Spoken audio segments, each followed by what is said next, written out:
one of my other super fans was a lady who came in about 8, 9 years ago, and she was fit. She was fine. No issues. She came to reduce her protection at that point in time. I was like, well, it actually sounds like you need more protection. And then she wasn't too happy. She was like, Victor, I came to reduce my protection, not increase it, but you've convinced me to increase it. I was like, yes, because it's what you need at this point in time. Fast forward 9 months after that conversation with her, she had breast cancer. So then she had to claim on that. This episode is brought to you by our sponsor, Ninja Prospecting, the outreach team that makes cold connections feel warm and real. If you're tired of spammy DMs and the generic LinkedIn messages that go nowhere, Ninja Prospecting flips the script. They help coaches, consultants, and service-based business owners spark real conversations through strategic, human-first outreach. No bots, no fluff, just honest, data-backed messaging that sounds like you and actually gets replies. Talk to my friend Adam Packard and his team. Whether you want to do it yourself, get guidance, or fully hand it off, they've got you covered. Head over to ninjaprospecting.com and schedule a chat with Adam. Be sure to mention you heard about it right here on the Business Superfans Podcast. If you're ready to get started, join their free community at school.com/ninja prospecting-7704 to maximize your connections and make the right new ones. But I am the world's biggest super fan. You're like a super fan. Welcome to the Business Superfans Podcast. We will discuss how establishing business superfans from customers, employees, and business partners can elevate your success exponentially. Learn why these advocates are a key factor to achieving excellence in the world of commerce. We discuss the invaluable insights of business owners who have successfully implemented the strategies in the book to build their own team of devoted superfans. Gain insightful knowledge from the experts who create applications that help you create passionate superfans. This is the Business Superfans Podcast with your host, Freddy D. Ready!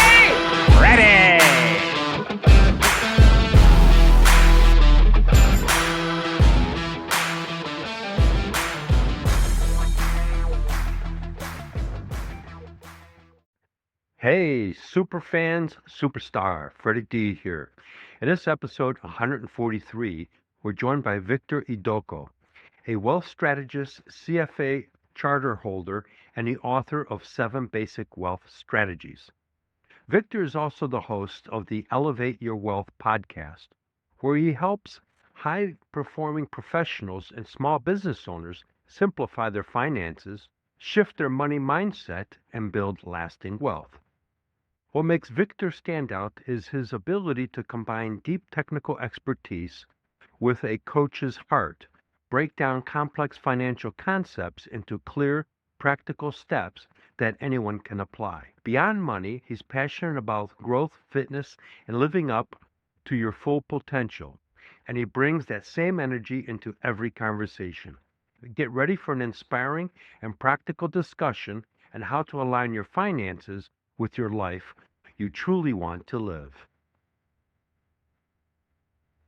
Welcome, Victor, to the Business Superfans Podcast. We're excited to have you here this morning. It's actually afternoon for me and morning for you, so good morning, Victor. Welcome to the show. Thanks, Freddie. Yeah, it's amazing being here only in my time, so looking forward to the show. Yeah. So let's go back to the beginning, and I know you do a lot of stuff with financials, both for personal people and small businesses, but how did you get there? What's the backstory? Yeah, so backstory was I was working for a bank then, and I was with the bank for about 5 years, and they were going through some restructuring. There was a little bit of a inquiry into the banking and financial system. And what happened, the regulators came up with lots of rules, compliance, and all that. So lots of people were getting out of business, out of wealth management, wealth strategy, financial planning.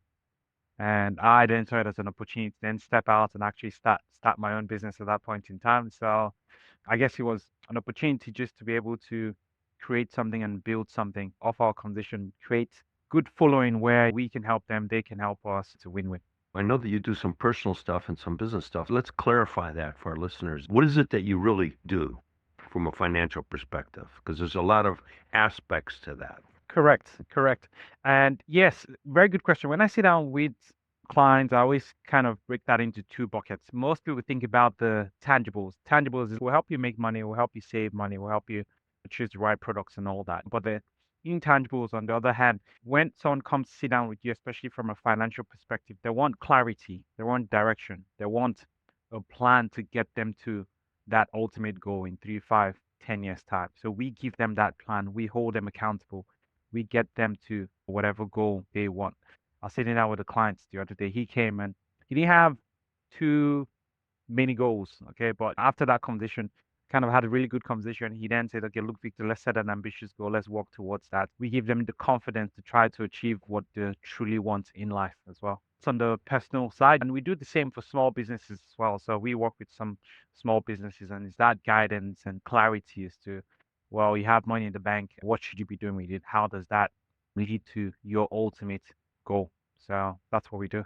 Yeah, because you're doing a little bit different than just like a CFO that comes in there and makes sure that all the accounting and everything else is in place. You're really helping them take, okay, you've gotten a profit this year. What are we going to do with that profit? Let's multiply that profit. But at the same time, make sure that if you need to have access to it, you can get access to it. Business sometimes is up and down. And so you might be riding a curve and then all of a sudden you run a flat spot.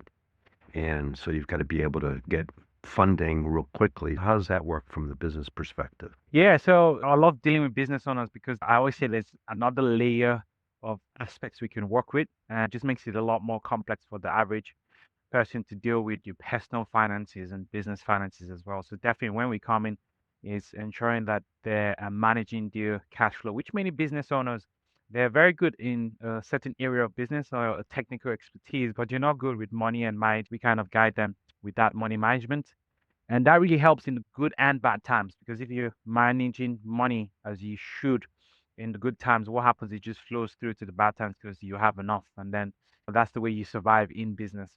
And helping them as well in terms of should they be investing outside the business? Should they be investing inside the business? What can we do in both of those scenarios to get them to that goal? Many business owners are either very ambitious to just create something and change the way the world works and change the way the world sees something. It's like, well, okay, yeah, how do we support you to get there? How do we ensure that, okay, yes, you're doing that, but your personal finances are still taken care of? How do we ensure that, okay, you're building some investments in the business that later on, whenever you get to that goal, you're still very comfortable and happy as to what the business has done, and you can show that you've actually built something. Because as I said, with many business owners, they might be a little bit focused on just the one thing, but we help them with all those other things that they don't have time and expertise to do. Yeah, because I've experienced here in the States where I've worked with some businesses where they've got a sort of a lifestyle business. They've got things not properly classified from an accounting perspective because it's a husband and wife team or whatever that they started that business and it's running and it's operating, but there's really no long-term strategy like you're talking about. They may have some cash in the bank, but it's sometimes not very well invested, or they've invested it in, like one company that I know with, bought stocks through the company, which was really not necessarily the smartest thing that they could have done. They got a loan, and the loan was, if I remember correctly, I think it was a personal loan that they guaranteed that they tied to the business. And so there was a multitude of different things that we had to get a forensic CPA to come in and tear all that apart, recategorize everything because it was unfortunately not set up properly. And the husband unfortunately passed away and they didn't have things properly set up. So what you're doing is you're really helping them not only from a financial perspective, but also making sure that they've got things set up so that when something happens and then an unfortunate situation takes place, they're prepared. Yeah, we call that having a will for your business, being in such a position that, and you have a plan that if something unfortunate happens to you, your business can still survive if you want to survive, or there's a smooth transition or as to winding that down and passing on the wealth to whoever, whichever beneficiary. Many people don't think about how the businesses should have a will. So it's pretty important that we sort that out and we guide them to think about the right things at the right time. And just what you mentioned about being able to invest in the business, there are ways you can invest in the business smartly. But if you then look at just buying shares or stocks, that's not the best way to invest in the business. So we'll guide them with that. We'll help them set it up and ensure you're thinking in the right direction. Another thing that I do when I sit down with business owners is clarifying what's the exit plan. Okay. Right. Because, for example, if your exit plan is to sell, you definitely need to ensure those books are really nice and clean that you can show things and sell. While as if you're running it, as you said, that person was running it as a family lifestyle business, it's very hard to sell, or you might not get the value which you should have gotten if you ran that appropriately. So small things like that, which people don't really think about until they're 10, 20 years in, and then they want to sell in the next 2 years and trying to change everything. So we'll definitely guide them. And one thing I definitely love doing for my clients is getting them to think very ambitiously. And why that's important as well is those that have created ambitious or successful businesses, you're not that much smarter. You've just done the right things at the right time. Mm-hmm. So if we can do the same and get you from 2x to 5 or 10x, why not? Victor, share a story where you actually work with somebody that they were not necessarily in a great financial position, but they had some expectations, but they really had no compass to get there. And how did you work with them to actually help them give them a direction, as you just mentioned, to achieve their objectives? And maybe they didn't even have their objectives properly set up because they weren't thinking big Yeah. enough. And that's probably a lot of big things that people sell themselves short. And so you come in and says, okay, well, yeah, we can do that, but did you ever think of this? Correct. Yeah. I'll share a few stories in that regard. One is with a personal client. Mhm. So not a business or not just a normal PAYG person. And when she came to me about 8 years ago, she was like, someone said I should just come to see a financial planner because it's a good thing. So I was like, okay. So when she came, she had no goals, nothing. But one thing about this client that I really love, she was a very good saver. She knew how to stick and live within her means. Okay. But without any goals or without any planning ahead, what that means is you're just saving, you're probably not using money efficiently. So when I sat down with her, I was like, okay, well, look, you're single, you're in your early 30s. I think then it was actually late 20s. Early 30s, let's plan towards one, we'll get your house. Two, we'll try to ensure in the next 15 years' time, you choose to work if you want to work. And we'll just ensure that, okay, past that, when there's something called superannuation in Australia, we'll ensure that your retirement is taken care of. And she was like, okay, let's do that. Fast forward, now, which is about 8 years' time, we've been able to get her into her first home. And if you think about prices in Sydney is quite Sure. expensive. Before we started recording there, Yeah, yes, I love the city, but yeah. yes, it's not cheap. No, definitely not cheap. I think they're just pricing the harbour into the property prices in any way you buy a property in Sydney. So we're able to get a house, which was pretty amazing because she never thought she could get one. She just didn't have that vision. And it's the classic saying that we overestimate what we can do in the short term, but underestimate what we can do in the long term. So it's like, well, no, we'll give it a few years. This is not a 1-2 year journey. It's a 5+ years journey. So got her into her first house. She's built a portfolio of hundreds of thousands of dollars on top of being in the first house. And her retirement is fully taken care of. Generally, in about the next 8 years' time, she can decide to stop working if she wants. And that's just amazing. That's someone that just came. And I think it was just pure luck, right? That she came and she listened to her friends. Just go see a financial planner and see what they can do for you. And fast forward 8 years, she's in the house, a few $100,000 under her belt, and being a lot more comfortable and living the lifestyle she wants. It's also interesting. She messaged me the other day and she was like, oh, I was going to take a trip to Europe, but I don't want to do that. I don't want to spend too much money. I don't know how it's going to affect my budget. And then I was like, you could take a trip to Europe every year for the next 5 years and spend X amount, and it's not going to do anything to your wealth. She's like, oh, okay, cool.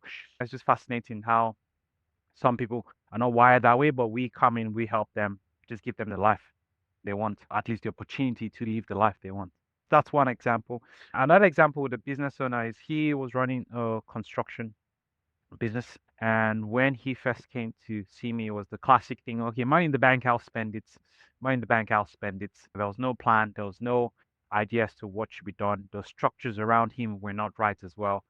But fast forward, now we're able to connect him with the right professionals because, look, I don't give accounting advice, but I give advice around structuring and all that. So we're able to ensure he has a family trust, he set up the company right, he's saving money towards his retirement, he's saving money towards the near-term goal, saving money for his kids. He wasn't doing any of that.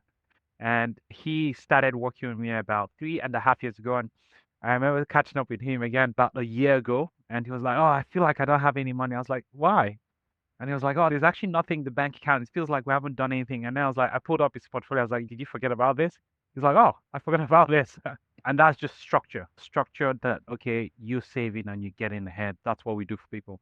And I think sometimes people underestimate or like overestimate what we can do in 1 year. And they're like, oh, after 1 year, it's like, well, we're not really getting ahead. Okay, that's it. It's like you've lost the benefits because that's just when things are starting to work. It's a long-term journey, but it works. Sure. So you could say from that lady individual that she would be a super fan of you because you've completely transformed her life.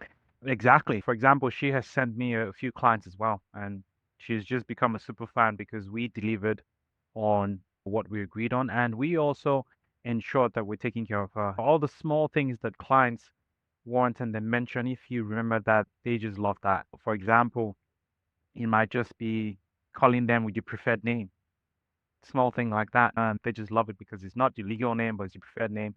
And you do that, just ensuring that you're responding to them and doing what you said. Just doing the small things really well really ends up being a huge thing. And then they become super fans. And as we're saying, it's the cheapest form of marketing you could ever do. I mean, it's one of my quotes is the little things are really the big things. You just did is you just talked about the little things, calling people by their preferred name. Especially in the United States, most people will shorten somebody's name. So if it's Jonathan, they'll say John, or Richard, they'll say Rich, or Frederick, they'll say Fred. And one of the things I learned traveling around the world, in some countries, that's very insulting because of the fact that you didn't get permission, especially you go to the Asian culture and you don't even say their first name until they tell you that it's okay to say their first name. That's what you do. It's business. It's respect. And what you're doing is you're respecting the individual by, okay, this is what I prefer to be called. Okay, great. That's what I call you from now on. It's a little thing, but to them, it's a very big thing. Sure. It's the same thing with people don't recognize that birthdays is another thing that I talk about a lot, is recognizing an individual's birthday and sending them an old-fashioned card through the mail because, one, it's old school and sets you apart from anybody else. But more importantly, that might be the only birthday card that they got. They'll tell everybody about it. Oh, yeah, my financial advisor, Victor, sent me a birthday card. How cool is that? Well, I like that. I'm going to steal that idea. We do the emails for now, but I'm going to go to the birthday cards. It's a different thing. People forget. One of the things I talk a lot about is I've been in sales and marketing for a long, long time, and we've gotten to all this digital age, but old school still works. And it's still the fact that it comes in through the mail. You look at it, you put it up, especially if it's a birthday card or a little personalized gift. One of the things I talk about is you send a personalized water bottle with your logo on it. That's all about you. Yeah. Right? You don't really care. But if I change this and add an individual's name on it, what did that just do? It's my water bottle. Personalized it. A little thing that really becomes a big thing. I use that as an example because now you're still marketing, but now, hey, don't touch my water bottle. They're not saying don't touch the water bottle. It's don't touch my water bottle. My water bottle. Right? I like that. I'm definitely stealing some of your tips and tricks, Freddy. Yeah, my pleasure. If you really kind of elevate people, and that's the other thing is, one of my other quotes in the book is people will crawl through broken glass for appreciation and recognition. Doesn't matter where you are, what religion, what color, doesn't matter. Fundamentals are the fundamentals.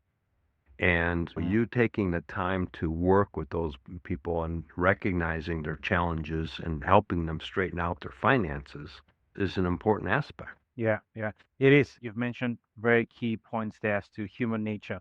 With all the tech and everything, human nature is still the same. Going back to the way we feel loved, the way we feel appreciated, it's still the same. Tech has just given us the way to do it better, but sometimes we're replacing it with that classic human nature or making them feel loved in the way we humans want to feel loved and appreciated. Old-fashioned phone To then make them super fans. Yeah, I say an old-fashioned phone call still works. So we get caught up in the text messaging and everything else. But a buddy of mine that I've known for, 30 years, I just saw something that he posted on LinkedIn the other day. And I just reached out to him and said, hey, man, I just saw the thing, and I just thought I haven't talked to you in a while. I thought I'd reach out and say hi. And yesterday we reconnected, and we just laughed about some of the stuff that we had, the shenanigans that we had done back 30-some years ago. Last, we're gonna keep that off the podcast, eh? Let's talk a little bit more of some of the things that you do from a financial aspect, because there's more to just helping people put their funding and all that stuff. Let's explore some more of Sure. that. Other things we do as well, you kind of mentioned that before, boys, in terms of protection. Okay. So just ensuring if anything happened to someone yesterday, your life can still go and they can still maintain a certain lifestyle. If they have kids and family, the kids and family are still taken care of, so you're not put into a disadvantaged situation. Some things in my job that I see regularly that I wish other people could just see to really understand the value of protection is once someone goes through a significant life change or life event like having to lose a loved one, be totally or permanently disabled, be unable to work for a long time, they come to us. So we kind of see that and we kind of see the pain, the stress they go through as well as their family. So when we also talk to clients now, it's like, well, look, we also want to protect you just in case because you're sending things that are out of our control, out of us just pushing through and getting up and going to work. We want to cover that. So that's something we do with clients as well, just ensuring that they are in a situation where if anything unfortunate was to happen, they can take care of themselves or the family. And look, personally as well, I mean, the transition of the upgrading mind, okay, because it's something that changes every time depending on your life stage. Someone that started off with no kids and later on they have two kids, you need a higher level of cover. Someone else that then have the kids grow up and move out of the house, they need a lower level of cover. So all those kind of things are very important. Then look, other variables in there. So that's another aspect that we help clients with. One of my other super fans was a lady who came in about 8, 9 years ago, and she was fit. She was fine. No issues. She came to reduce her protection at that point in time. I was like, well, it actually sounds like you need more protection.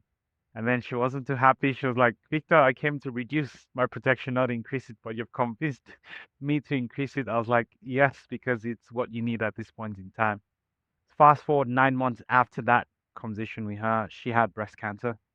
So then she had to claim on that. So we helped her through the process. She was grateful that we actually increased the cover because he then ensured she can take care of her daughter. She didn't worry about money. She could focus on recovery. Someone like that as well, just helping her set it up or rather maintain it because I actually didn't set it by helped her increase it and then ensuring that she gets a claim as well. She gets the money paid out was pretty good and pretty significant for her and us as well. Yeah, so you really transformed her again as well because an unfortunate life event took place and you helped her be prepared for the unforeseen that happened to Yeah. come true. Yeah, those are other things that we do as well. I think what we do is quite broad, and the good thing about me running Savvy Advisory is once I see something we can help clients with that isn't really being done at this point in time, we can incorporate that into the business model and ensure that we can help clients through that aspect in life. Yeah, because a lot of times, I don't know what it is like in Australia and in the schools, but I know in the United States, they don't teach any financial planning in school. And you don't even really learn how to balance your checkbook. And then poof, you go out into life, and next thing you know is you have no financial direction unless you have the wherewithal to go get and talk to a financial advisor. You're just winging it, and just Yeah, the wind is batting you around versus you controlling how life is going. So what you're really doing is helping people put control into at least the financial part of their life by helping them get that structured so they're being proactive versus reactive. Because when you're reactive, usually it's too late. yeah. Generally, usually it's too late. I think my story as well is I got lots of my good financial attitudes from my parents. My mom was a teacher, my dad was a soldier. So you can imagine the amount of structure and discipline we had in the house Sure. just growing up. But look, I got lots of my good financial attitudes from them. So I'm definitely super fans for them, and I'm glad they were able to impact that in me at a young age because then when I grew up, it was a lot easier to maintain those attitudes, but just top that up with knowledge because those are two things people need. You need the attitude, one, to just be disciplined and not spend that money when you shouldn't spend. But at the same time, you need the knowledge to, okay, know what that looks like. Where should you then put the extra money? Growing up in that house would really help me. And that's what I try to encourage my clients now that are parents to do. You need to start teaching the kid as soon as you're like 2 years old, you need to start giving them subtle ways or subtle training to actually help them build the right attitude. Like my story as well. I remember my mom always telling me, because back in Africa, back then I left Africa about 17 years ago. Back in Africa, they'll usually give out money to kids on a birthday, or if you're being nice, Sure. they'll just be like, hey, that's it. And my mom would always say, give it to me, let me keep it for you because you might need it later. If you want, we can take some of it to use and buy you lollies or whatever the case is. And I was like, okay. So all of a sudden, that's saving and saving for a rainy day and spend just a little bit on things you love.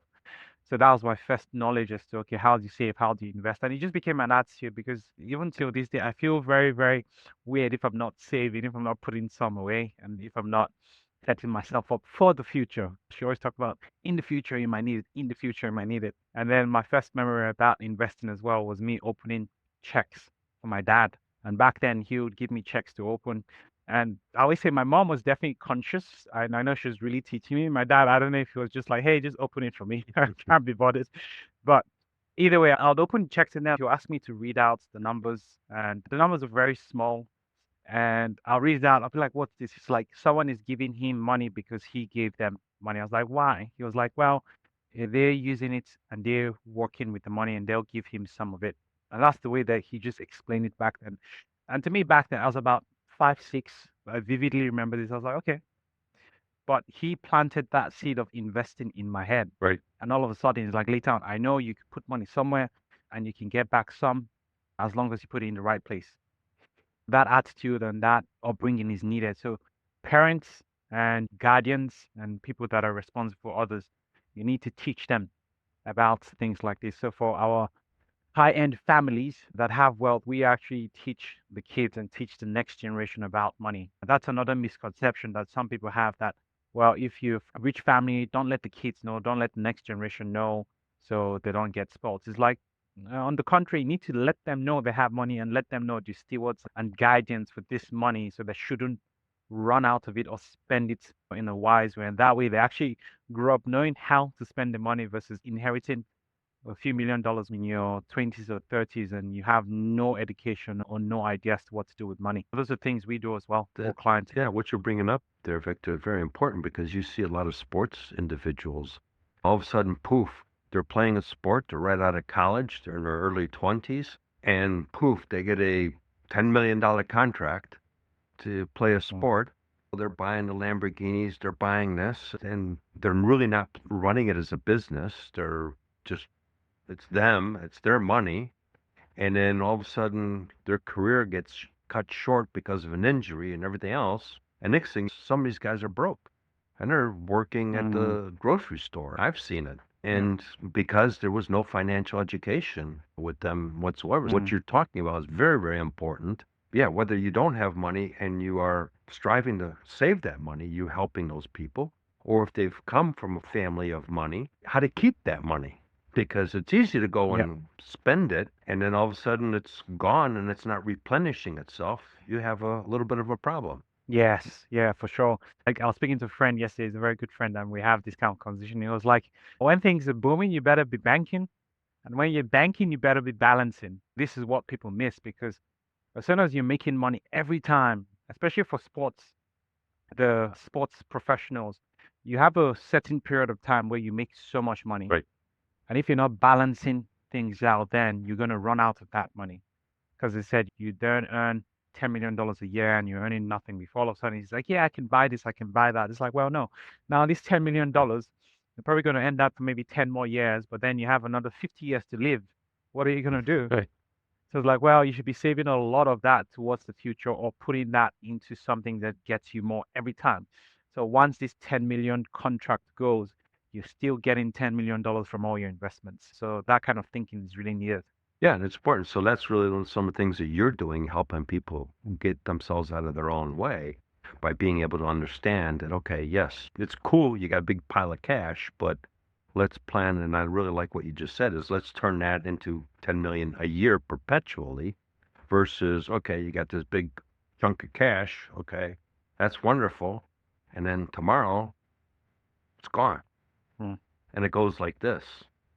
Definitely goes very quickly. Definitely things that I loved and I'm very passionate about as well. And I wish a lot of people just sat down and got the advice and thought about it, picked up a book, even just read about it. I've written a book as well. It's called Seven Basic Wealth Strategies, and it just talks about seven basic things people need to be doing to have a rewarding and fulfilling life. Seven basic things people need to be doing that if they do these things, their finance in check. Let's talk more about that book. Share about that book. I'd read so many other finance books because I do read a lot finance motivational books, and all the books I read usually talked about one or two of those seven things. They never really spoke about all seven. And I'm like, well, you need all seven. If you don't have all seven, it's not going to be a fulfilling life you're going to live. Okay.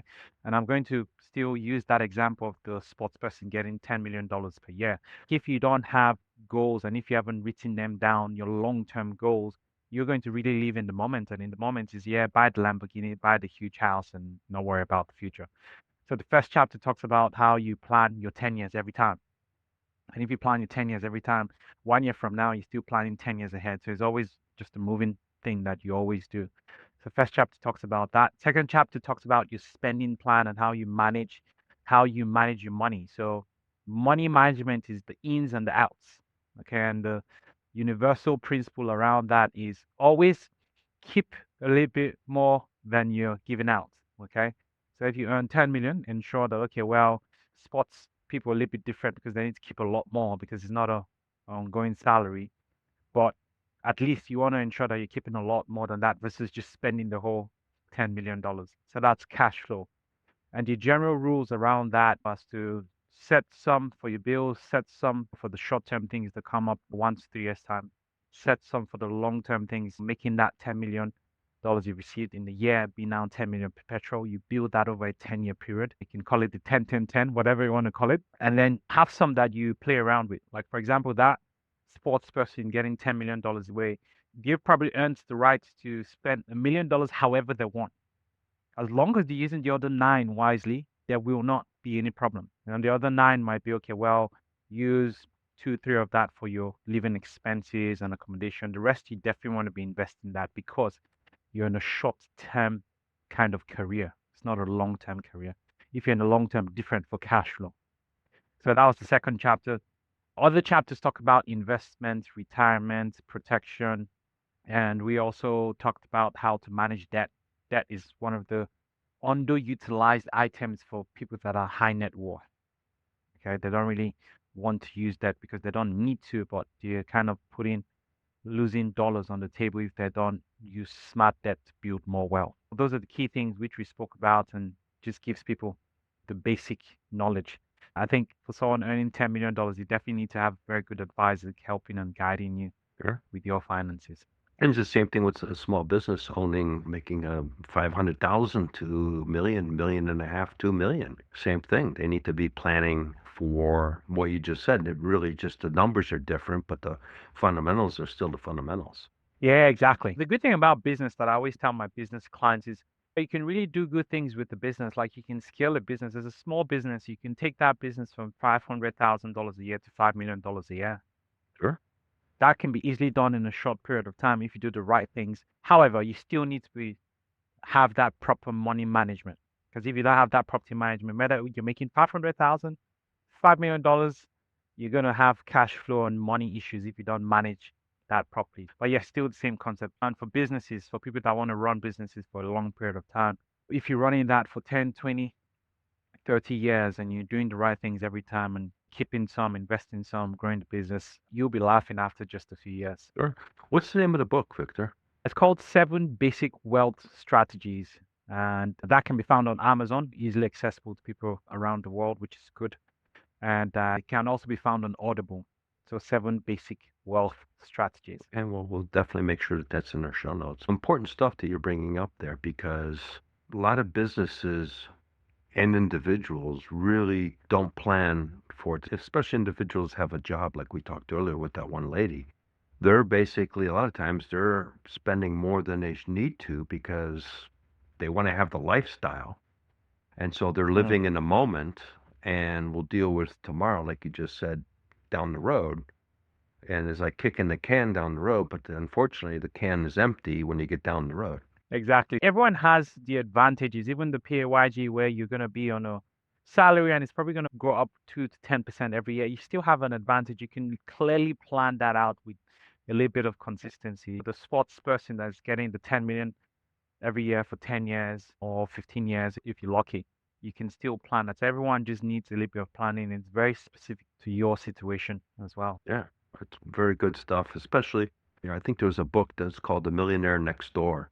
I've read that one, yes. Yeah, it's the same thing. The person's not making $100,000 or they're making 50,000, 75,000, whatever, but they're doing what you're talking about is they're investing it wisely. They're being not necessarily frugal, but they're basically not spending more than they should. They're looking at what their expenses should be, and they're planning for that long term. And the next thing, all of a sudden, you're finding out, geez, John next door isn't working anymore, and he's only 42. And why? Yeah. Because they basically put what you're talking about, put that in place when they were 22. Correct. The key thing I love about that book, and as I said, every book has got some great points. The thing there's consistency. People really underestimate consistency. I've seen people earning $50,000. I've seen people earning $400,000. And sometimes the people with $50,000 are living an amazing life in terms of peace of mind and having what they want versus those with that amount. And it all comes down to that consistency as to saving, investing, doing the right things with your money. And that consistency can work in the opposite way as well. If you're consistently outspending what you're getting, you're going to run into huge, serious amount of troubles in that regard because, that debt keeps building. Debt as well compounds. Debt can be a compounding thing. Sure, because the interest on their debt that's how it's compounding. Yeah, and interest when you have debt, it's a lot higher than the interest you get on investments because credit card debt can be up to 20-25%. If you have an investment that's giving you 15-20% consistent on an annual basis, that is amazing. Totally makes sense. Victor, it's been a great conversation as we kind of get in towards the end here. How can people find you? Yeah, so I am on Instagram and on LinkedIn and just on our website. So with Instagram, my Instagram handle is I am Victor Idoko. So just I am and then my name. And we have a company Instagram as well. I've just started building my own personal, professional Instagram. And then on LinkedIn as well. So you'll find myself there, Victor Idoko, and then you'll see lots of letters next to my name. Those are all the studies that I've done. So I have my CFA, my CFP. You'll easily find me because there are a few Victor Idokos. So that will be on LinkedIn. And then you can just find us on our website. Website is cfvservices.com.au. We've actually just rebranded to cfvadvisory.com.au, but either of them, you'll go to the same website. Okay. We'll make sure that's on our show notes for our listeners. And great conversation. You and I could probably talk on this stuff for a little while. And definitely would love to have you on the show down the road. Thanks very much, Freddy. It's been an amazing show. Thanks for having me. Yeah, thank you. That's a wrap on today's episode. We've been leaning into the Superfans Framework Pillar E, Elevate. Turn experiences into loyalty, turning ordinary interactions into extraordinary moments that make your customers and team say, I'm never leaving this brand. Victor showed us that when you raise the bar on experience, you raise the ceiling on loyalty. So here's your challenge. Pick one area of your client or team journey and ask, how can I make this feeling unforgettable? When you do, you don't just earn business, you earn superfans. And remember, one action, one stakeholder, one superfan closer. Until next time, keep building your business superfans. Thank you for listening, and know this, when you do, success grows, freedom follows. We hope you took away some useful knowledge from today's episode of the Business Superfans Podcast. The path to success relies on taking action. So go over to businesssuperfans.com and get your hands on the book if you haven't already. Join the Accelerator community and take that first step in generating a team of passionate supporters for your business. Join us on the next episode as we continue guiding you on your journey to achieve flourishing success in business.